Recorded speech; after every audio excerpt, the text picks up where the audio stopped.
Okay, everybody, please take a seat. We're going to get started. Thanks so much for being here. Just want to thank, first of all, the Schnurmacher Foundation for making this event possible. The scholars here from all around the world know that we dedicated the first part of this day to a workshop in honor of our speaker, Professor Sam Kassow, who I'll be referring to as Sam, if that's okay. And it also happens to be Holocaust Remembrance Day at a time when things are very tense around this country.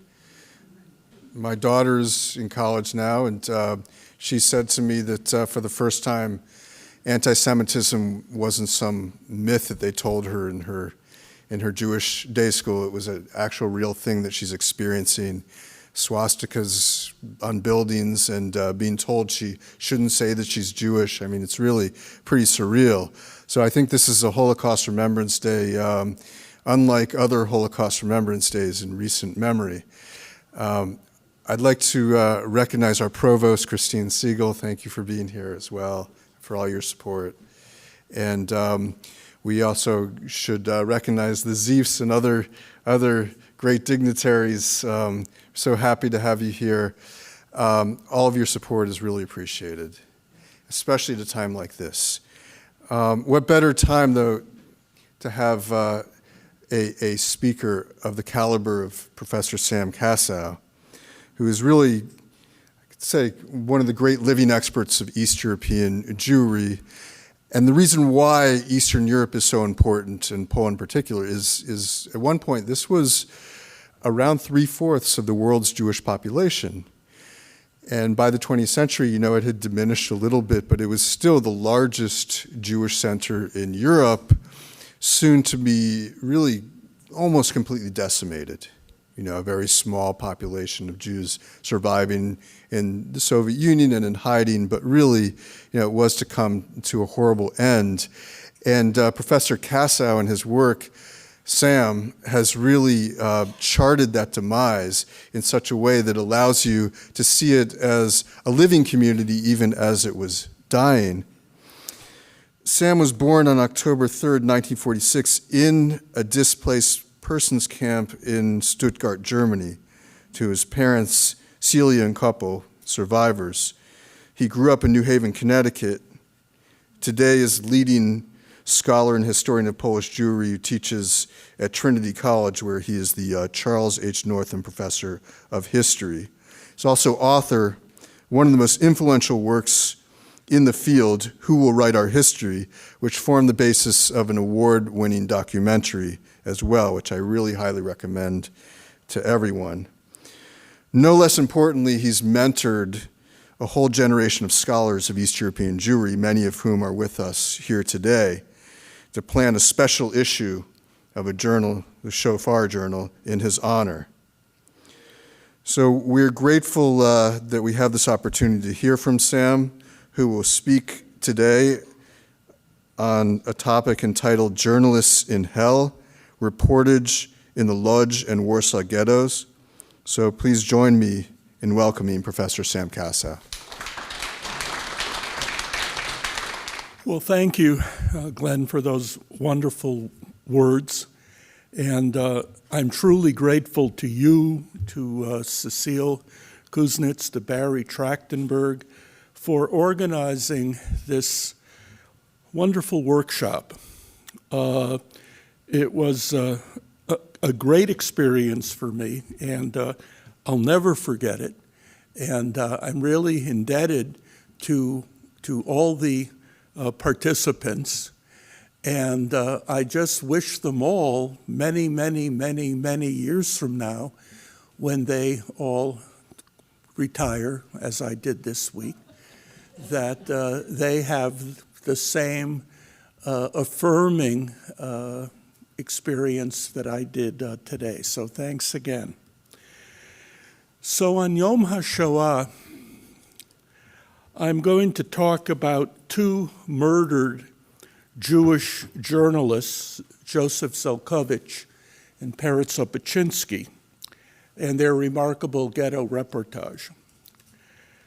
These writings might have vanished forever, but they survived because Zelkovich and Opatchinsky worked in organized ghetto archives that encouraged them to write and that hid their manuscripts. Peretz Opatchinsky was a member of the secret Oynik Shabbos archive organized by Emanuel Ringelblum in the Warsaw Ghetto, while Joseph Zelkovich was one of the leaders of the Lodz Ghetto archive. As Rachel Auerbach, a survivor of the Ringelblum archive, commented after the war,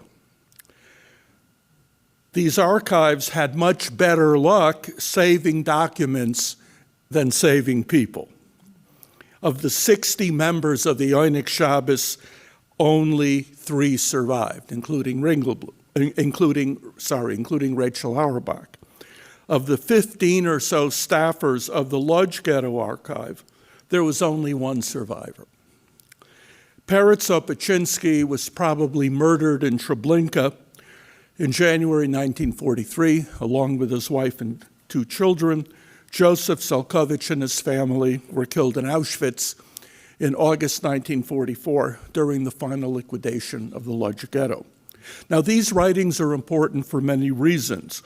One goes to the question, who will write our history? The title that I chose for my book on Emanuel Ringelblum. The Germans thought they would win the war, and they would write the history of the Jews that they murdered. As the historian Isaac Schipper told a friend in Majdanek in 1943, just before he was murdered, what we know about murdered peoples is only what their murderers care to say about them. But Jews in the ghettos, like the writers in the secret ghetto archives, did all they could to ensure that even if they died, these time capsules of documents would protect the memory of Polish Jewry and allow future historians to write its history. Their writings, they hope, would mean that Jews would be remembered as individuals and not as faceless victims. The ghetto archives in Lodz and Warsaw encouraged many kinds of writings, diaries, essays, poetry. And one of the most important genres was reportage, artfully narrated, factually truthful description of the microcosms of ghetto life. Before the war, reportage was a mainstay of the Polish Jewish press. It was a virtual travelogue or roadmap that deciphered the tumultuous diversity of Polish Jewry, 3.5 million strong. Shtetl dwellers wanted to know what was happening in the big cities, and the urban Jews wanted to know what was happening to the Augustane Kleinstädtische Wilde Chayas, to the Shtetl Hicks. Everybody loved to read gossip about Hasidic rebbes or prominent politicians. Jews were especially eager to know about the inner contours of the city, the milieu of specific streets, the exotic secret world of the Jewish teamsters, porters, and butchers. They also wanted to know about the Poles, those neighbors whom they saw in the streets but hardly ever in their homes. And every self-respecting Yiddish newspaper also had its own court reporter, who somehow retrieved inside scoops from the police blotter. Now, before the war, journalists like Opatchinsky and Zelkovich knew the people they were writing for, the fractious, argumentative, opinionated Polish Jews who read the morning Yiddish newspapers. The Yiddish language itself, often reviled, increasingly on the defensive in 1930s Poland in the face of growing acculturation. The fastest growing Jewish newspapers in the 1930s were the Polish language Jewish newspapers.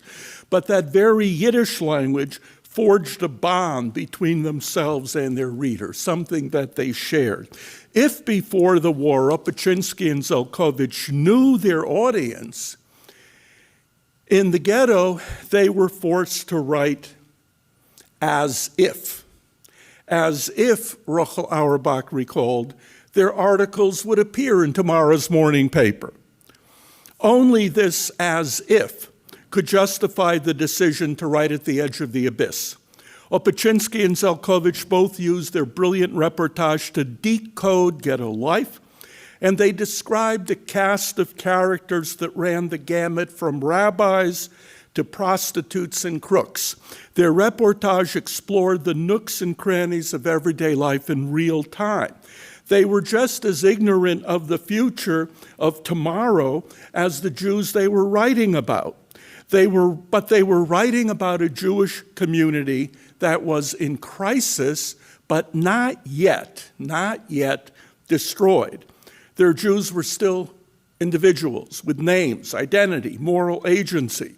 And Opaczynski and Zelkovich judged those Jews and called them to account, both as individuals and as a community.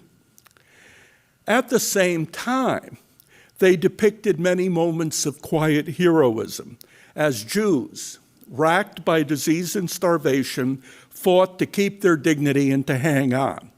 Writing fact, not fiction, Zelkovich and Opaczynski touched all the registers of Yiddish speech and mined the rich resources of Yiddish literary illusion in order to provoke, shock, preach, even entertain. Documents were not enough. One needed reportage to elicit the emotional nuance behind the bare facts, to make individuals come alive in their own voice, and to gather facts for post-war history. These writings from the Warsaw and Lodz ghettos remind us of a distinction that's often forgotten today, a distinction between ghettos and concentration camps. Today we sometimes think of ghettos as mere antechambers, mere holding pens to the camps.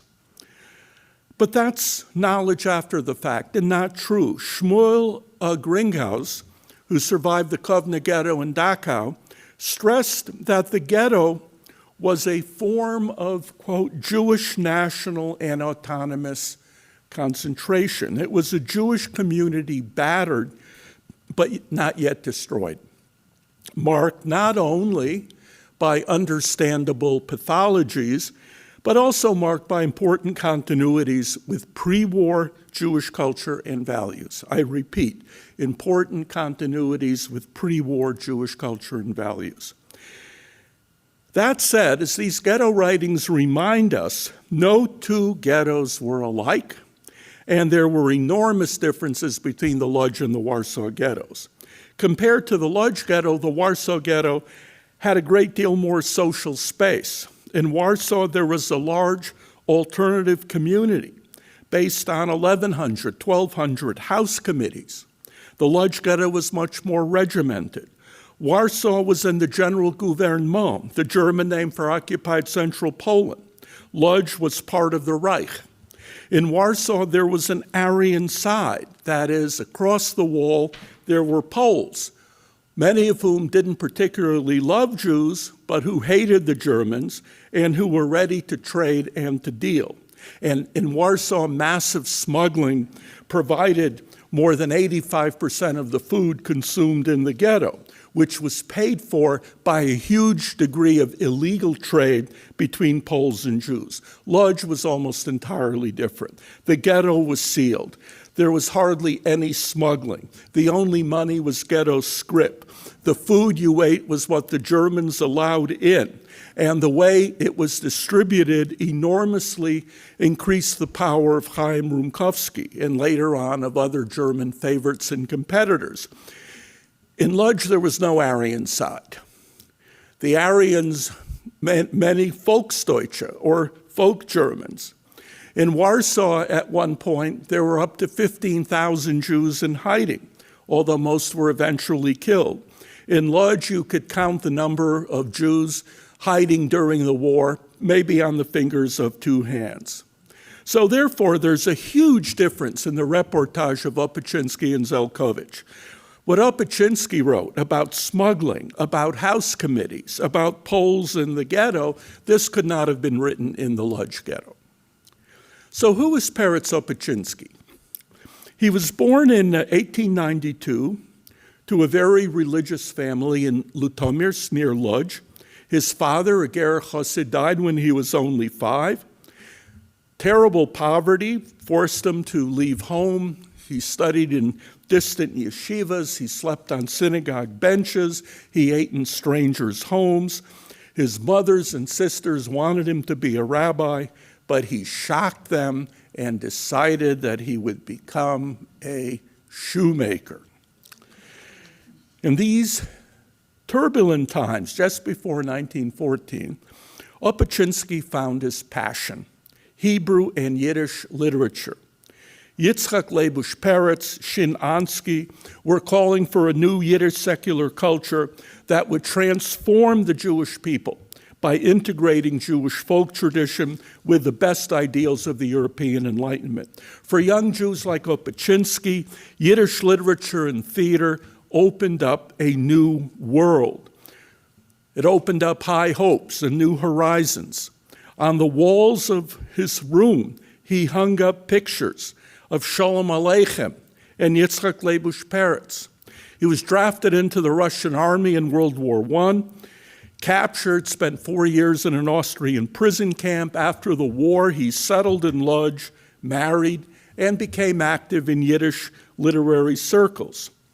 A good friend was the well-known religious woman poetess Miriam Ulinover. He also joined the Right Pole Zion, the Right Labor Zionists. In 1935, his 2 children became sick and died. Deeply depressed, he moved to Warsaw and edited the party's newspaper, Das Neue Wort. Now, the Right Pole Zion was a big tent party. It combined Zionism with diaspora populism. And unlike most political parties in Jewish Poland, it embraced both Hebrew and Yiddish. Just as Opatchinsky revered Yosef Chaim Brenner, one of the giants of modern Hebrew literature, he also venerated the Yiddish master Shalom Aleichem. Opatchinsky's politics owed as much to populist instinct as to ideology. And we could see this from a revealing pre-war article that he wrote on Shalom Aleichen's great character, Tevye der Milchige, Tevye the dairyman. Opatchinsky wrote that Jewish politicians and Jewish leaders had a lot to learn from Tevye. His integrity, his respect for both religious and secular sources. The original Yiddish, sein derech Eretz waren Sefer und waren Buch, waren Sefer und waren Buch. His faith in ultimate justice, Yosher, his faith in honest human labor. This is what Tevye had to offer. And Opatchinsky lambasted facile leftist ideologues who used Tevye as a political foil. No, Tevye was the quintessential Jew, the symbol of the Jewish everyman. Tevye was guided by innate Jewish pride and a strong sense of self. Tevye, above all, did not need intellectuals to tell him how to live. In 1938, Opatchinsky's sister Rina visited from the United States, and she left a valuable memoir of her brother. She was shocked by what she saw. He lived in terrible poverty in the middle of a wretched slum on Valinska Street, but he wouldn't take money from her. He sought no fame, no recognition. He saw his writing as a sacred mission, as a calling and not as a career. But he still had a little bit of good news. He and his wife rejoiced at the birth of a new son, Danchik. He doted on the child and showed him off at every opportunity. In the Warsaw Ghetto, thanks to the Onyx Shabbos archive, Opatchinsky got a job as a ghetto mailman, but the pay was miserable. And survivors remembered him frail, tired, with feet swollen from hunger. But he refused to despair. He remained an active party member and a community activist. He was a leader of his house committee. The Onyx Shabbos helped him with small stipends and got him medicine that helped him survive a bout of typhus. Now, conditions in the Warsaw Ghetto changed very quickly, almost always for the worst. Ringelblum encouraged the members of the Oynik Shabbos to describe what they saw immediately, after Heser Minut, not to wait. No day was like the preceding. Images succeeded one another with cinematic speed. That's what Ringelblum wrote.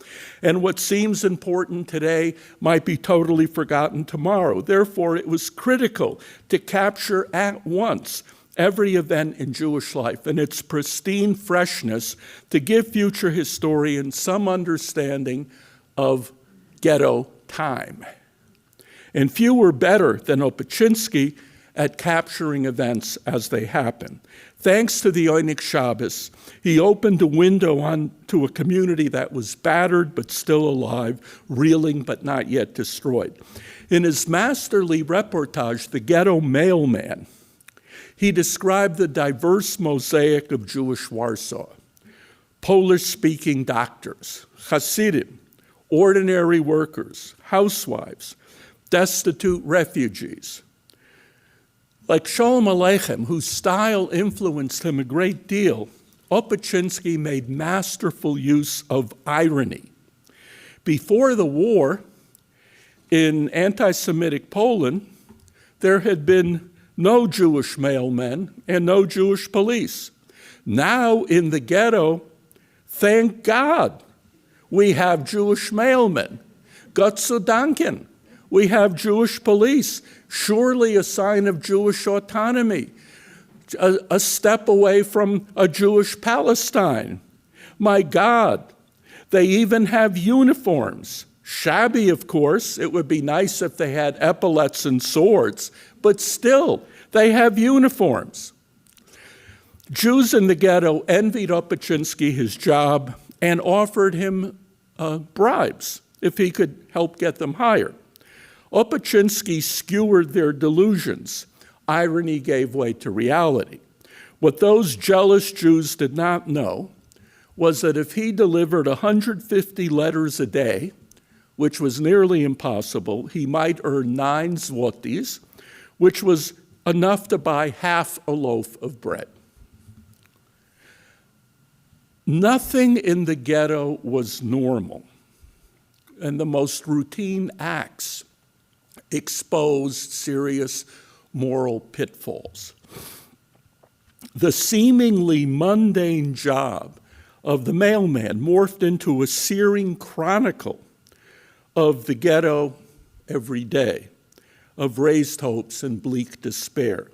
In one moment, the mailman was a beacon of joy, bringing a letter from a relative in America or a package of food from the Russian-occupied zone. The next moment, he was climbing the rotting stairs of a death house, that is, one of the refugee centers where Jews lay in bed all day and slowly starved to death. Jews who had been in a decent position in their hometowns, but who were suddenly dumped in the ghetto as penniless refugees.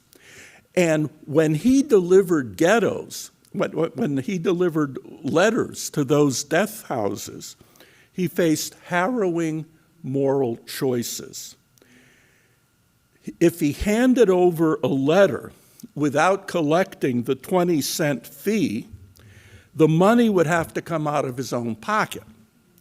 But if he refused to deliver the letter, a desperate Jewish family cursed him as a callous brute, as a Judenrat thug. Indeed, that little detail, the fee, exposed the churlish obtuseness of a Judenrat that taxed rich and poor at the same rate. But on the other hand, what other way did the Judenrat have to raise money in the Warsaw Ghetto? Demand tax returns, levy an income tax? Clearly not. And this underscored how the Germans forced everybody into an unending series of moral traps. Opatchinsky, the mailman, also dissected the wide social and cultural gaps in the ghetto. Polish-speaking Jewish professionals addressed him with arrogant contempt, and that exposed their own inferiority complexes. The Hasidim were hypocritical misers who begrudged him a measly tip. The only Jews who treated him decently were what he called Amcha, ordinary, unpretentious people who spoke Yiddish and who related to him with empathy. They were the ones who gave him decent tips, at least in the beginning. Opatchinsky was a staunch populist. He was a strong believer in the essential decency of the common man. And incredibly, this optimistic populism even embraced ordinary German soldiers.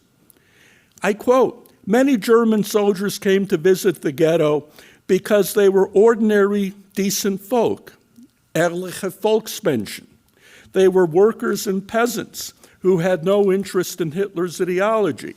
They'd come to the Jewish street markets and talk to the Jewish traders in Yiddish German. Like common people everywhere, they began to feel comfortable with one another." Some of Opatchinsky's most significant reportage described the smuggling that he believed proved once again that Poles and Jews did not have to love each other in order to understand that they shared common interests. And I quote, "Smuggling certainly is a filthy business, but who knows? Someday we might have to construct a memorial to the courage of the smuggler who saved a good part of Jewish Warsaw from starving to death.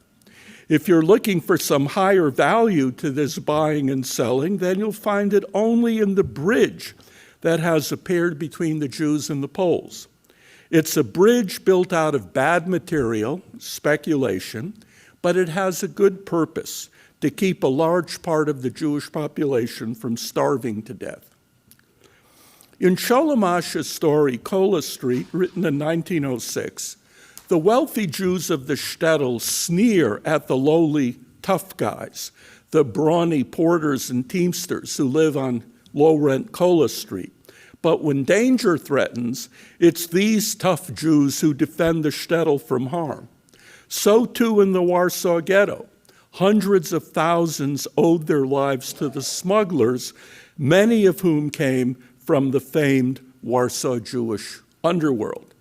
By the way, the Argentine Yiddish journalist paid a visit to Warsaw in 1928, and he visited the various synagogues, including the pickpocket synagogue.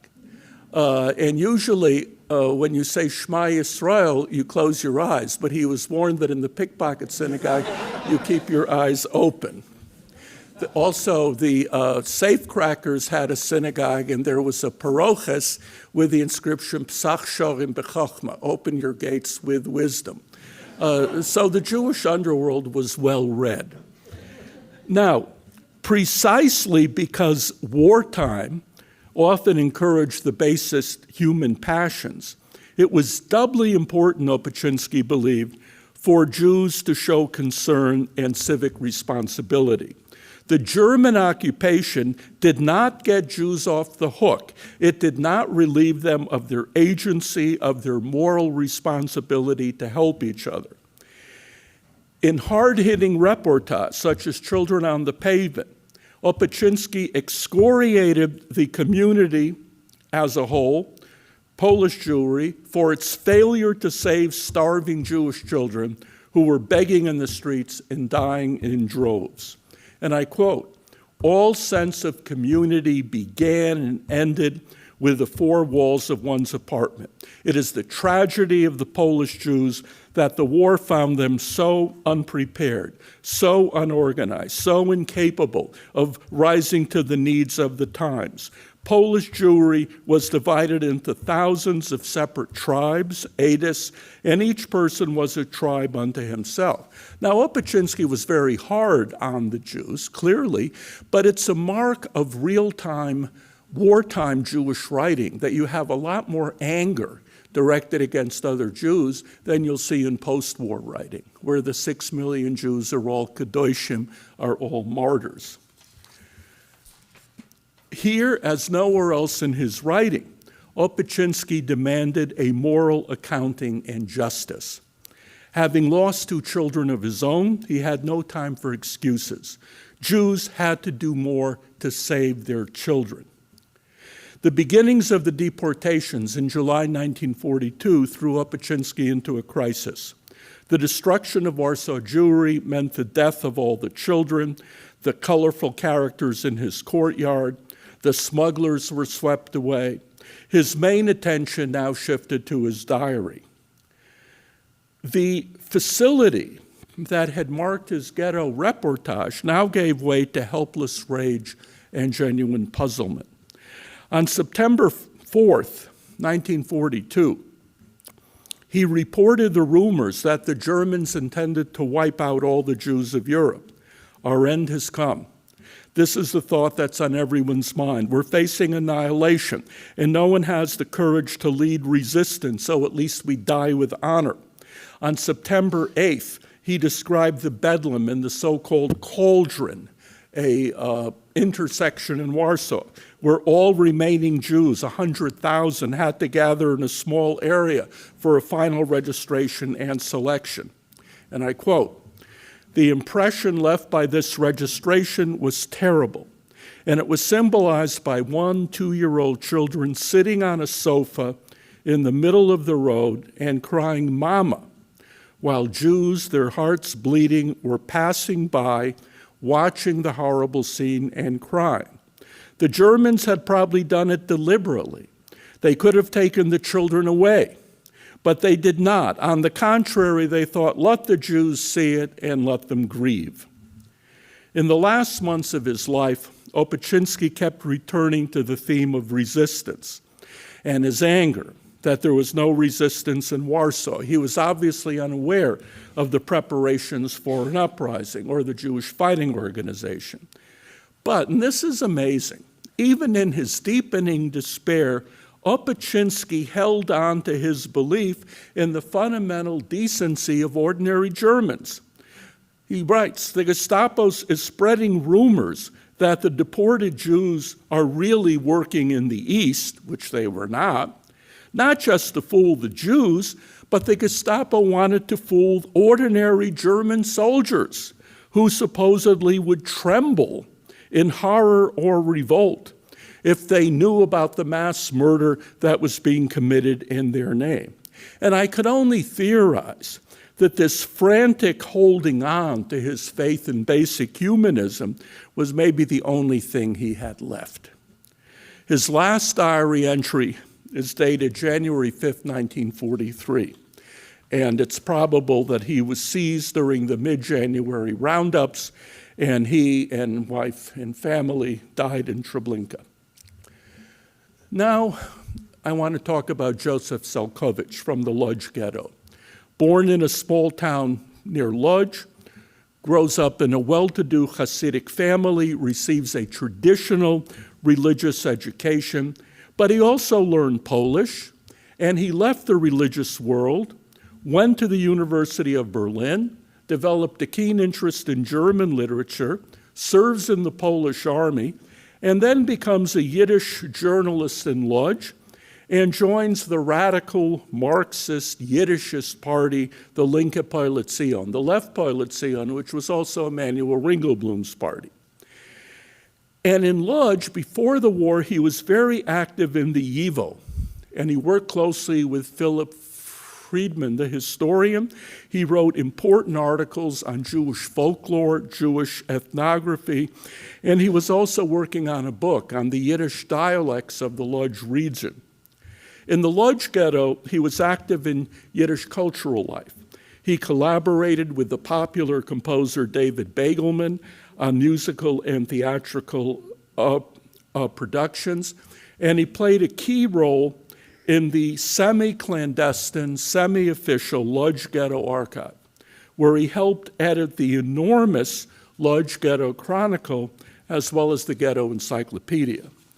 Like Ringelblum's Oyneg Shabbos, these projects, especially the Ghetto Encyclopedia, reflected the YIVO ethos of engaged scholarship.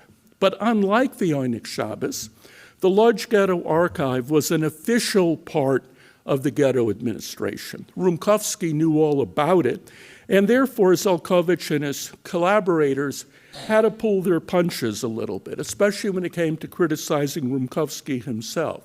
But they still criticized the corruption, the protectionism, the punishments that fell on the poor and spared the privileged inner circle. In some other reportage that he wrote, Zelkovich described another day job that he had. That is, he and a co-worker, an assimilated, educated woman named Riva Bramson, had to go into ghetto apartments in the Lodz ghetto and interview poor Jews who applied for a welfare stipend. And this reportage in the apartments is really incredible. Zelkovich modeled this reportage in the apartments on Peretz's 1891 Impressions of a Journey Through the Tomashev Region, where Peretz had gone, pencil and paper in hand, to interview poverty-stricken Jews in shtetls near Lublin. And this was based on a real mission funded by the millionaire Jan Bloch to collect data to help improve the lot of poor Jews. Peretz, the narrator's clearly Peretz, was an enlightened European urban Jew who was supposed to collect statistics and who was supposed to encourage these benighted shtetl Jews to take some small steps to better themselves. Yet as soon as Peretz arrives in these little shtetls, his first encounters spark feeling of emotional turmoil and confusion. Although these shtetl Jews lacked a university education, they were not stupid. In their provincial Yiddish, heavily larded with phrases from traditional texts, these Jews mocked Peretz's interest in statistics. They questioned his motives. They asked questions that he could not answer. They raised objections that he could not refute. Peretz, the narrator, begins to question the whole purpose of his mission and his own assumptions of cultural superiority. In a time of growing anti-Semitism, rising Polish nationalism, and waning faith of liberalism, 1891, who was he to promise these shtetl Jews a better future? But at the same time, Peretz could not take refuge in romantic delusions about the supposed vitality and vibrancy of shtetl culture and traditional Judaism. Thus did a routine trip to the provinces in 1891 turn into a journey into the soul of a modern Jew who had lost not only his religion, but also his faith in progress and concord. And like Peretz's narrator, Zelkovich recorded his feelings of dismay and self-doubt as he described filthy apartments, shattered families, proud heads of clans on the brink of collapse, religious Jews who'd lost their faith, married couples now set against each other, reminding us, as Amos Goldberg does, that we scholars have to study not just Amidah, not just resistance, but we also have to study trauma. And this is what Zelkovich describes. In this time of shipwreck and calamity, what was he, an educated Jewish intellectual, what was he going to offer aside from a wretched monthly stipend? This disorientation is reflected in Zelkovich's multi-layered and revealingly frank narrative approach as he describes his visits to the apartments. By including in the narrative Riva Bramson, an acculturated Jewish woman who doesn't know Yiddish, Zelkovich could describe each visit in different registers. Register 1, his first reaction. Register 2, translating for Riva Bramson. Register 3, how the ghetto Jews related to him. He was shocked to see that many ghetto Jews regarded him, the Yiddishist leftist, as nothing more than a Judenrat hack.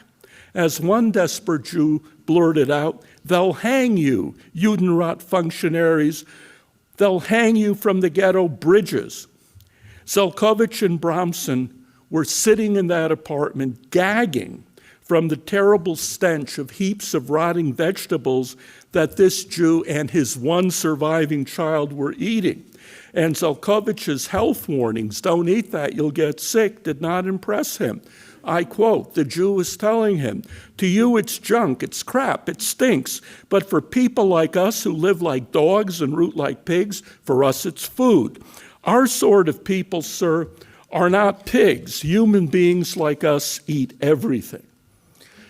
Another dimension in these narratives is Zelkovich's ongoing self-examination, his own attempt to make sense of what he's seeing, his shock that so many of his first impressions were dead wrong. In the grotesque ghetto world, his instincts and common sense no longer serve as reliable guides. In one room, he assumed that a couple in bed were a man and wife who, for lack of anything better to do, spent the empty days making love. He described what he understood as sexual passion with a frankness quite rare in Yiddish writing, and he acknowledged his own prurient interest in their goings-on, telling Bramson to overcome her prudish shame and take a closer look at him and her, lying in a single bed and looking as if they'd spent the entire night in stormy passion, completely exhausted and satisfied with no further need for each other. But Zelkovich had completely misread the situation. He'd stumbled not upon two adults lost in sexual pleasure, but on a loving father sharing his bed with one sick daughter because the other daughter was infected with TB and had to sleep alone, and the wife had died 4 months earlier. And now he tells Riva Bramson, "Don't curse me now. Don't sling the truth at me. The truth you want to tell, don't throw it in my face. You see, I'm burning with shame. I'm ashamed of myself. As far as our conversation, Riva, please forget all about it." But it says it was through Riva that Zelkovich addressed future readers who might be acculturated Jews or even non-Jews. For how else could individuals who'd never been in a ghetto understand what he was seeing? On her own, without Zelkovich to explain and translate, Riva Bramson was caught in the trap of her own European sensibility, unable to look beneath the surface, unwilling to show empathy, to understand what lay behind the squalor. She had to realize, Zelkovich told her, that the ghetto was a complicated place, a place where mere facts did not tell the whole story. After all, he learned not to trust his first impressions. Get rid of those rose-colored glasses and start looking at the world with the eyes of a real human being, a mensch. In the first 9 months of 1942, 56,000 Jews were deported from the Lodz ghetto, including all the welfare cases that Zelkovich had interviewed. And then, after a short lull, disaster struck. In early September, the Germans told Rumkowski that he had to deport all children under 10, all adults over 65, as well as weak and sickly people to bring the quota up to 20,000. Families of ghetto functionaries and the Jewish police were exempt. On September 4th, a weeping Rumkowski told the ghetto Jews they had no choice. They had to hand over their children. And Rumkowski was weeping. And Zelkovich noted that Rumkowski's tears were, quote, "not feigned, they are Jewish tears, the outpourings of a Jewish heart." The Germans ordered a Gehsperre, a total lockdown, a total curfew until further notice. Everyone had to stay inside as the Jewish police and the Germans went room to room, snatching children from their frantic parents. What happened next was the subject of Zelkovich's In Those Terrible Days. quite different from the welfare reportage. In the welfare reportage, the subject was desperate poverty, not mass murder. And Zelkovich could write as a reporter, as a ghetto official, as a Sammler collecting important material for future historians. The Geishbera now was something totally different. Now Zelkovich was confronting something totally unprecedented. He was watching the slow unfolding of palpable horror from the inside in real time, and he himself was in danger. On the second day of the curfew, the Germans shoved the Jewish police aside and took over the selections themselves, and people were sent to their deaths on pure whim. And I quote, he's describing standing in the selection line. The whole time you stood there lined up in the courtyard, trembling in your petrified trance, you lost all sense that you had a child, a wife, a heart, a brain. Your head is held in a sturdy vice, your neck surrounded by a coarse noose, and heavy stones weigh on your heart. The dearest person to you in the world could be shot down in your arms. Your own child could be ripped away from you, together with a chunk from your own breast, and you standing there in your deaf and dumb narcotic torpor, you wouldn't move a single nerve or show even the slightest twitch of a reaction. Far from being a sagacious narrator or an inquisitive reporter, Zelkovich is now peering directly into a monstrous horror that he could only struggle to understand. Making his account so effective is, among other things, his use of time, a minute-by-minute, hour-by-hour record of how Jews in the ghetto came to realize what was about to happen to them. Zelkovich makes palpable and real the terror of Jewish parents living through the mornings, afternoons, and nights when they knew that they would soon lose their children. As death crept closer, they held their children tighter and counted the minutes before the Germans would arrive and take them away forever. They were frantic. They were totally helpless. There was absolutely nothing they could do but wait. In the moments that remained, they hugged their children, gave them the last of their food, but they were trapped. Escalating fear and horror were measured by the slow ascent and descent of the sun. And I quote, today, however, how many years of their lives would people gladly have given up if they could just keep the sun from setting once more? Today, where is the Joshua who will cry out, "Sun, stand still," in the ghetto? Each passing hour saw wild swings in the mood of the ghetto, as everyone sought some weak reed of assurance, some rumor. In vain, Zelkovich's account of the final deportation in those terrible days brilliantly combines striking images of the collective with heartbreaking vignettes of individual victims. On the level of the collective, I quote, people are screaming. Their cries are terrifying, dreadful, and pointless, just as terrifying, dreadful, and pointless as the action that is the direct cause of these laments. The ghetto is no longer simply frozen in fear. It now twists in convulsions. The whole ghetto has become one huge, monstrous spasm, leaping out of its own skin, then falling back upon the barbed wire. On the level of the individual, the story of a 7-year-old boy, Rishik Fine, a precocious, sparkling little redhead who had become the darling of the entire courtyard.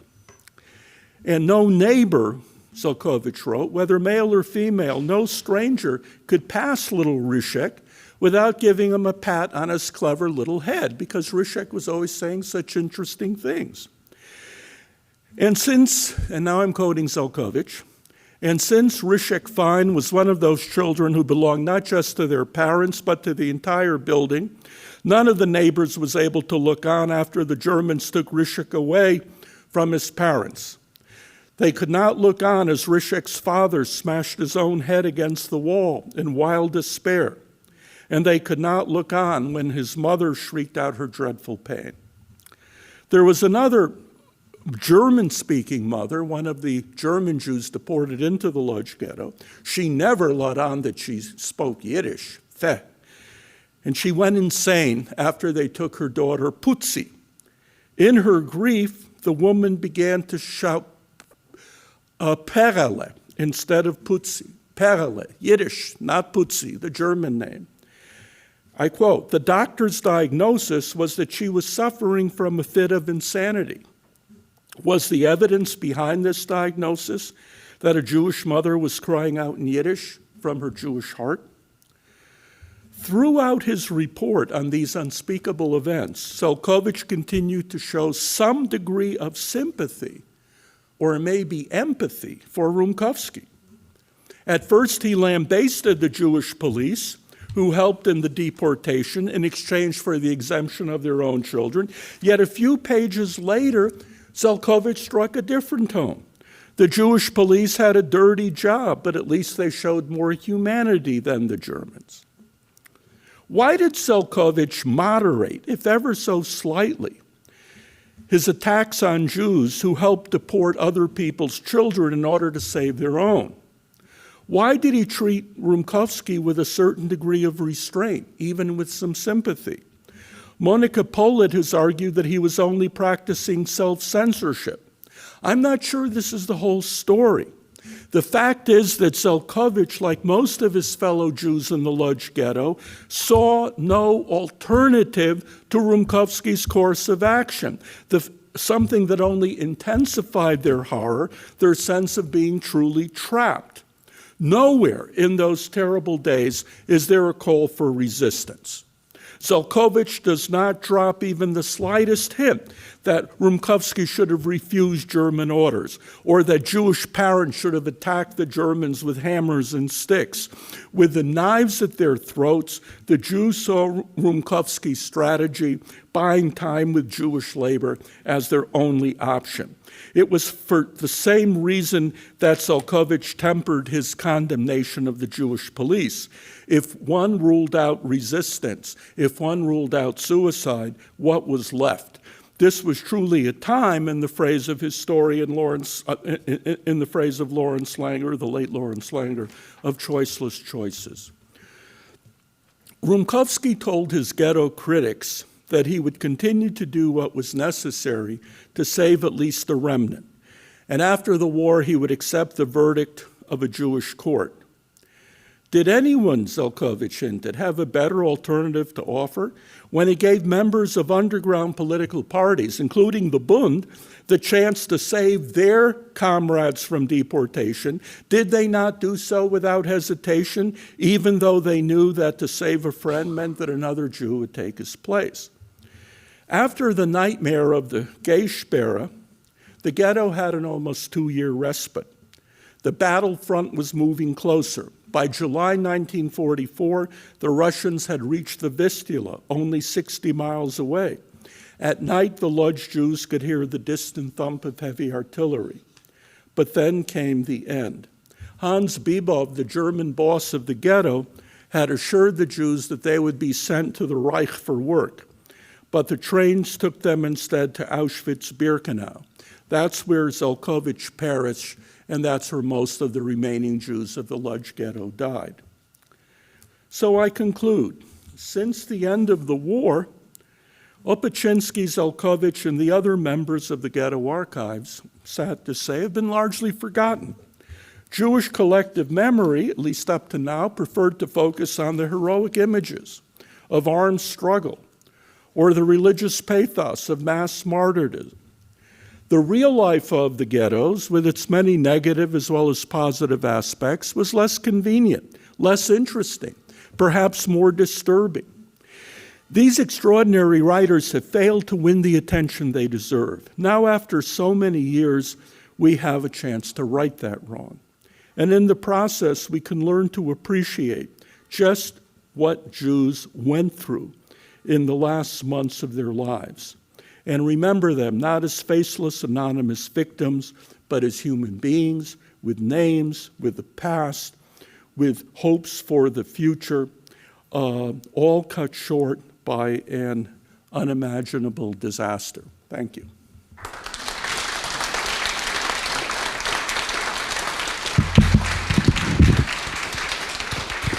Thanks so much, Sam. So I'd like to open it up to questions, but first I have a question of my own, just for some clarity. Can you just tell us a little bit about how the contents of these archives, including the Reportage, were preserved and then discovered after the war in Warsaw, and then the less-known story of Lodz? Yeah. Well, in the first cache of the Warsaw Ghetto Archive was buried in early August 1942, and the teacher and the two teenage boys who buried that cache left their last wills and testaments, which were discovered, and that cache was unearthed in September 1946. The second cache, buried in milk cans, which preserved the documents much better, was buried in either late February or early March 1943. Lena, you might have an opinion. I think late February or early March. And they were found by accident by Polish construction workers in December 1950. There was, according to Hirschwasser, some people dispute this, there was a third cache buried under the brushmaker's shop, Świętojerska 34, which became the site of the Chinese embassy in Poland. That cache was never found. Now, the Lodz Ghetto Archive was concealed in various locations. The Germans discovered one cache and destroyed it, but they also left 850 Lodz Jews, including Nathan Sonnabend, behind. They were not deported to Auschwitz, but they were left behind to clean up the Lodz ghetto. And then the Germans dug huge pits to shoot them just before they retreated. But the Red Army attack in mid-January 1945 was so sudden, and the Russian tanks were going so fast that the Germans had no time to kill those Jews or to destroy many valuable archives in Lodz. And Sonnabend knew where the rest of the Lodz Ghetto Archive had been concealed, and he found them. And so you have you have a big part of the Ghetto Archive in Poland. You have the Sonnabend collection at the YIVO. And the Lodz Archive, the Lodz City Archive, the Lodz Ghetto Archive, the Lodz is the best documented ghetto of any in Eastern Europe. Okay, thank you. Yes, we're going to bring the mic over to you. Thanks, Maria.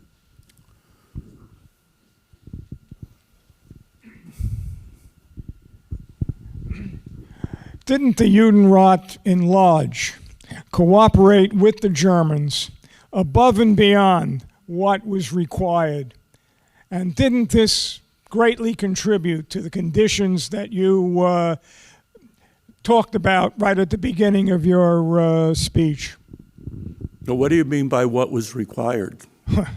Well, shall we say, as I have heard and read, the leader of the Judenrat in Lodz was, shall we say, he was very cooperative with the Germans. Let's leave it there. Okay. And so what? Oh, okay. First of all, there was a Judenrat in the Lodz ghetto. It was mostly murdered in the early in 1939, and then there was a Judenrat in the Lodz ghetto, but the fact is that Rumkowski was the ghetto boss, and he worked together with Hans Bibov, a German appointee. Rumkowski had the idea. Look, I'm not going to stand here and be Rumkowski's lawyer or defend Rumkowski. I was giving you what Zelkovich wrote, okay? So we can second guess Zelkovich, and we could say, well, Zelkovich failed because he did not attack Rumkowski severely enough. If you want to think that, go right ahead. But the fact is that Chaim Rumkowski, who was a very flawed individual, he was a morally compromised person who used his power to exact sexual favors. He punished people who criticized him. He could be very petty. But Rumkowski had a big idea. And this big idea was to buy time and save as many Jews as he could by turning Lodz into a beehive of industrial activity for the German war machine. So by 1943, the Lodz ghetto had 117 factories, employing 70,000 Jews. And when the SS wanted to destroy the Lodz ghetto in 1943, Albert Speer, the armaments minister, and Arthur Greiser, the Gauleiter, both went to Hitler and said, we need the Lodz ghetto. So the Lodz ghetto was allowed to exist until August 44. Now, some of you may have seen the movie Valkyrie. Now, on July 20th, 1944, just 10 days before the liquidation of the Lodz ghetto began, a bomb almost killed Hitler. The bomb nearly killed Hitler. If a German officer hadn't moved the bomb to the other side of the table, Hitler would have been dead. At that point, there were still 70,000 Jews alive in the Lodz ghetto. I believe, for reasons we could argue about, but trust me, that the mass murder probably would have stopped at that point. And then how would we have judged Rumkowski? Now, Adam Chernyakov, the head of the Warsaw Ghetto Judenrat, he was a decent man, and when he found out what the Germans wanted him to do, he, quote unquote, did the right thing, which was to commit suicide, right? Because when you say cooperate more than they had to, I don't know what that means. The only choice you had was to kill yourself or to do what had to be done. So Chernyakov committed suicide. Did it save anybody? Did it alter the result in any way? Rumkowski handed over children, which we might say from the comfort of this room is a morally reprehensible act. But the day that Hitler was almost killed by a bomb, 70,000 Jews were still alive in the Lodz ghetto. Now, had that happened, and these are counterfactuals, how would we have judged Rumkowski? Would we have lynched him? Would we have sentenced him to death? Would we have said, yes, he was a terrible son of a bitch, but he was a gangster who did what had to be done to save Jewish lives? I don't have any answers. But what I do know is that when you say they cooperated more than they had to, you're making an assumption that they had a certain latitude, that they had certain choices, that they can make certain decisions. Ultimately, the decisions were either, basically to kill yourself. Now, my mother's father, my grandfather, was on the Judenrat in a very small town. He had lived in New York. His nickname was Sam the American, because in the shtetl, everybody knew he'd been in America, and the rabbi was told by the Germans to appoint the 12 most respected Jews in the town to the Judenrat, and he was on the Judenrat. And when the day of the liquidation came, the Judenrat basically chose to commit suicide. That is, they told the Jews to run, i.e. he was on the phone with Hannah Arendt, and Hannah Arendt, I'm just kidding, but he did what Hannah Arendt said the Judenrat leaders should have done. They told the Jews to run, although that didn't turn out very well, and the Judenrat volunteered to stay behind and burn the ghetto, and they were all killed. That's committing suicide. It really changed nothing. So these people didn't really have any choices. They didn't have choices. Yeah.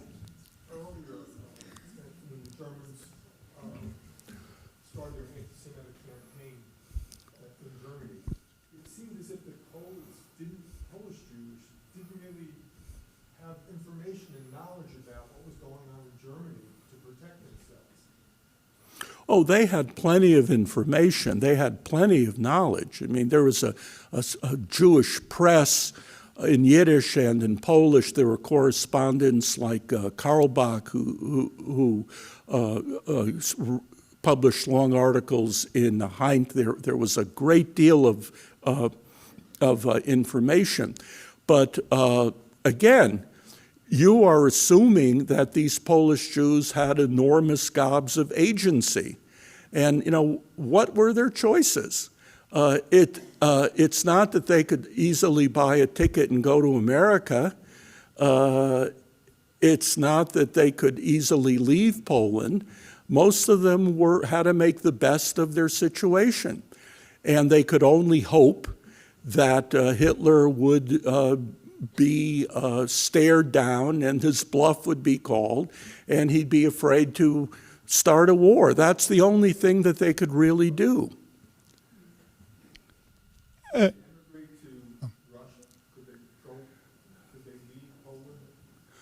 Well, Stalin was not a great fan, and most of the Polish Jews who tried to emigrate illegally to Russia were sent to the Gulag, and many of them were murdered immediately. Many of them died in forced labor. Now, I'm talking about the Polish Jews who tried to get to Russia before 1939. After 1939, it was a different story. But conditions in Russia were not great, to put it mildly. And many Jews who crossed the Soviet demarcation line in the winter of 1939, now living on the streets and railroad stations in Bialystok and Lvov, and living as penniless, pitiful refugees, many of them now began to try to get back to Warsaw. So, now the ideal solution would have been to get a ticket to San Francisco, but that was not an option. I have a question about the archives. Yeah. It's understandable that most of what you were basing your commentaries and reporting on was printed journalism of the day, I guess. Was what? I didn't hear you. Printed journalism of the day, newspaper accounts perhaps, magazine articles. I gather that's the source of what you're quoting. But my question is, at that time, journalists were also using cameras and taking pictures. Journalists were also doing drawings. There was some broadcasting and recording, primitive recordings of broadcasting. Was any of that captured? Yeah, well, held? Ringelblum paid a lot of attention to photographs because the Germans were using the camera as a weapon. And so the Oynik Shabbos tried to take as many pictures as they could. German photographers were using the camera to show that Jews were lice-ridden, filthy, a danger to humanity, certainly a danger to the white race. Now, of course, it's funny that we are the white colonizers oppressing, Anyway, so the Germans were using cameras to show Jews in humiliating situations. So the Oynik Shabbos tried to take thousands of pictures to try to show Jewish agency, schools, Jews working, Jews tending gardens, Jews struggling to hold on, Jews struggling to hold on to their dignity. Now, most of those photographs were spoiled, and about 70 survived, and they're in the Jewish Historical Institute. Now, in the Lodz ghetto, you had Jewish photographers, Mendel Grossman, Henrik Ross, who also took a lot of photographs, and a lot of those photographs, Mendel Grossman died just before the liberation. Many of his photographs ended up at Kibbutz Yad Mordechai, where they were destroyed during the Israeli War of Independence, but many survived. Henrik Ross also took a lot of photographs. Recently, I don't know how, but in Toronto, I know there was an exhibit of Henrik Ross's Lodz ghetto photographs. There are books. So the camera was a real weapon. George Kaddish in the Kovna ghetto also use the camera as a weapon of resistance. So photography was certainly used. Well, if they caught you with a radio, they'd shoot you. So it was not so easy to have a radio. I mean, that was a problem. Certainly, you're not going to broadcast from a ghetto, because if you had a transmitter, they would find it lickety-split, since they were always looking for Polish transmitters. So radio was not an option. Yeah. Yes, and we have there are 10 volumes of the Ringelblum archive translated into English, and the people who led that project are here in this very room. The Jewish Historical Institute has also translated the entire usable part of the Ringelblum archive and published it, and those are 36 volumes? So yeah, now the Lodz Ghetto Archive, you have the Chronicle of the Lodz Ghetto Archive, which was much of it, not all of it, much of it was translated into English. I think a lot of it was translated into Hebrew, if I'm not mistaken. A complete edition was translated into Polish. And then there's the Encyclopedia of the Lodz Ghetto, which is another major project. Yeah. Just one quick follow-up on the discovery of the archives. You had said in one case some construction workers stumbled on one, in another case somebody knew who they were. In general, were these things recovered by luck, or were there enough survivors over it? Well, Hirschwasser, one of the three survivors, knew that they buried the archive under Nowolipki 68, talking about Warsaw. But Warsaw was a heap of rubble, and it was hard to even know where a street had been, much less where a house had been. It was very expensive. With money from the Jewish Labor Committee, there was an extensive search. And in September, they found 10 tin boxes. Hirschwasser was there, said, we buried a lot more, but that's all they could find. That had been buried in early August 42. The water seepage had destroyed quite a lot. Many of the documents written in ink became illegible.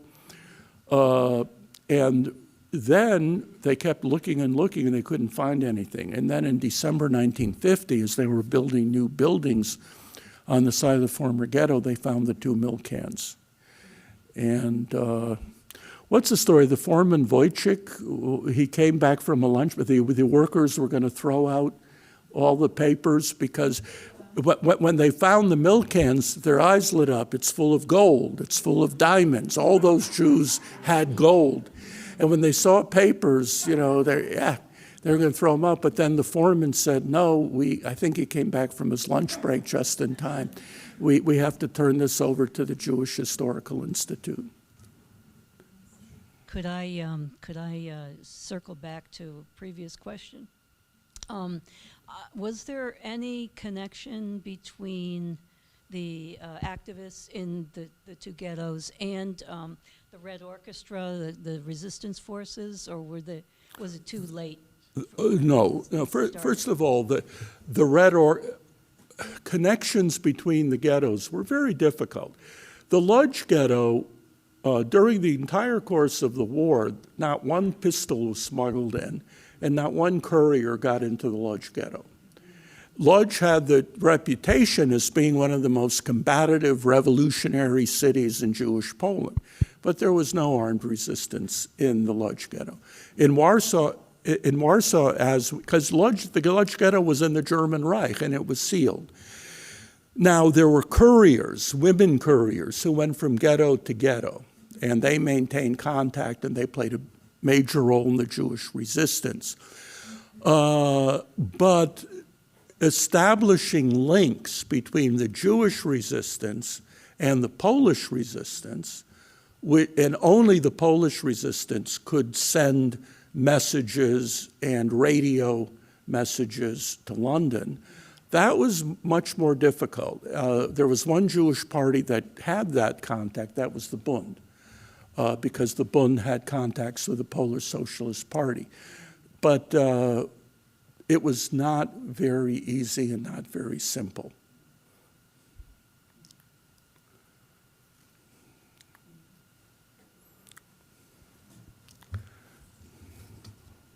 Okay. Please join me in thanking Professor Constant.